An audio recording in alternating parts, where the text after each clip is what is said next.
Hola, som la residència Tres Pins de Sant Pere Claver. Aquí vivimos 27 personas con discapacidad.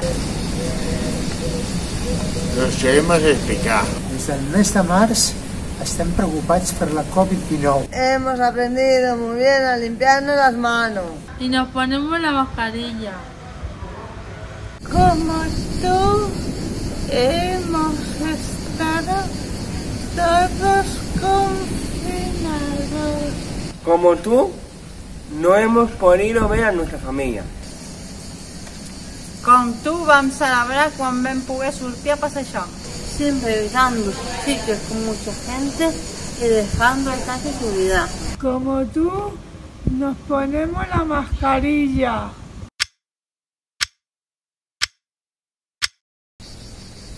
¿Y tú? ¿Cómo sales a la calle? ¿Te pones la mascarilla?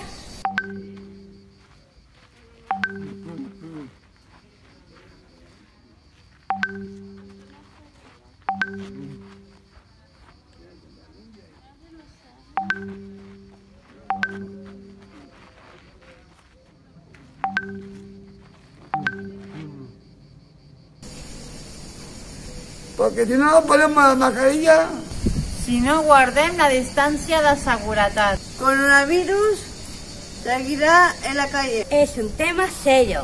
Ens diran que les persones que viuen en una residència no podem sortir. Y no podemos ver a nuestra familia.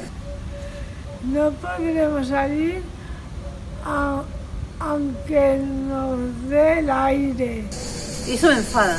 Y me pone triste. No es justo que culpa de uno la paguemos todo. Si jo ho faig, sisplau, tu també. ¡Ponte